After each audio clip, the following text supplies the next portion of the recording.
সাকিবুল হাসান ভাই উনি আমার আব্বুর স্টুডেন্ট ছিল। উনি আসলে একজন খেলোয়াড়। উনি কিন্তু রাজনীতির আসলে রও বুঝেন না আমার যেটা মনে হয়। উনি খেলা ভালো বুঝতে পারেন, উনি খেলার মাঠে অলরাউন্ডার হতে পারেন। উনি রাজনীতির মাঠে অন্ততপক্ষে উনি কিছুই না। রাজনীতির মাঠে আমরা যারা রাজনীতি করি তারা কিন্তু অলরাউন্ডার।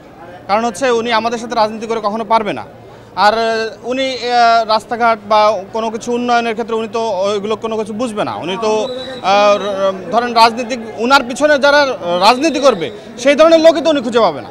উনি একজন খেলোয়াড়, ওনার পিছনে খেলোয়াড় খুঁজতে পারে। উনি তো রাজনীতির কোনো লোকজন খুঁজবে না, কোনো দলের কোনো চেয়ারম্যান মেম্বার কি ওনার পিছনে যাবে? কখনো যাবে না। তাহলে উনি কেন মানে মনোনয়ন চাচ্ছে বা কিনতেছে, এটা আমার বোধগম্য নয়। তবে উনি কিনছে ঠিক আছে, কিন্তু আমার মনে হয় উনি খেলার মাঠে ভালো অলরাউন্ডার হতে পারে, কিন্তু রাজনীতির মাঠে নয়। এবং আমি মনে করি ওনার সাথে যদি আমার কম্পিটিশন করা হয় উনি কখনো আমার সাথে রাজনৈতিক ফিল্ডে ইনশাআল্লাহ পারবে না বলে আমি বিশ্বাস করি। কোন কোন দিকগুলোতে পারবে না? উনি ধরেন আমি যদি জনপ্রতিনিধির ক্ষেত্রে চিন্তা করেন, আমি আমার মাগুরা 2-এর আসনের কথা বলি। জনগণ যেভাবে আমার পিছনে যেভাবে আছে, উনার পিছনে তো ওইভাবে উনাকে কয়টা লোক মানুষ চেনে আর আমাকে কয়টা মানুষ চেনে আপনি যদি দেখান। উনি হয়তো বা খেলোয়াড় হিসেবে ওনাকে সবাই চিনতে, কিন্তু রাজনীতিবিদ হিসেবে ওনাকে কিন্তু চেনে না। রাজনীতিবিদ হিসেবে কিন্তু আমাকেই চিনতেছে আর খেলোয়াড় হিসেবে ওনাকে চিনতেছে। তো সেই হিসেবে আমি মনে করি এটা একটা রাজনীতির মাঠের খেলা। উনি যদি খেলার মাঠ বাদ দিয়ে এসে যদি উনি এখানে আবার দেখাতে যায় যে উনি অলরাউন্ডার, তাহলে উনি এটা ভুল পথে আছেন বা ভুল করছেন।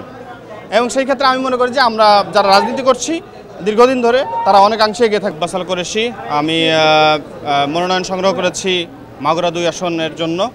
এবং আমি ছাত্র জীবন থেকেই রাজনীতির সাথে জড়িত।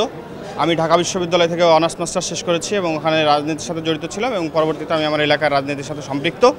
এবং আমি আমার এলাকার জনগণের মতামতের উপর ভিত্তি করেই আমি আমার এলাকার নমিনেশন কিনেছি এবং আমি আজকে জমা দিলাম। এবং আমি আশা করছি যে ইনশাআল্লাহ মাননীয় প্রধানমন্ত্রী জননেত্রী শেখ হাসিনা উনি আমাকে মনোনয়ন দিবেন। আমি সর্বকনিষ্ঠ মনোনয়ন সংগ্রহকারী এবং আমার কাছে মনে হয়েছে যে প্রধানমন্ত্রী শেখ হাসিনা উনি প্রধানমন্ত্রী জননেত্রী শেখ হাসিনা উনি দিয়েছেন যে তারুণ্যের যে উচ্ছ্বাস জানিয়েছেন এবং স্বাগত জানিয়েছেন। তার উপর ভিত্তি করে আমার কাছে যেটা মনে হয়েছে যে আমি ইনশাআল্লাহ আশাবাদী যে আমাকে যদি মনোনয়ন দেওয়া হয় ইনশাআল্লাহ আমি অনেক ভালো করব বলে আমি আশা করছি।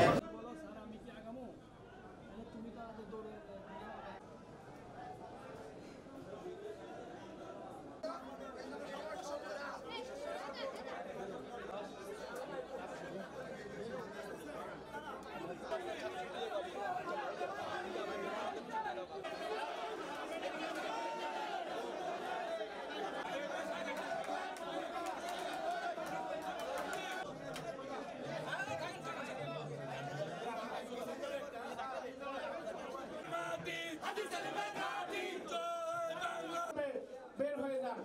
আমরা এখনো দেখতে পাচ্ছি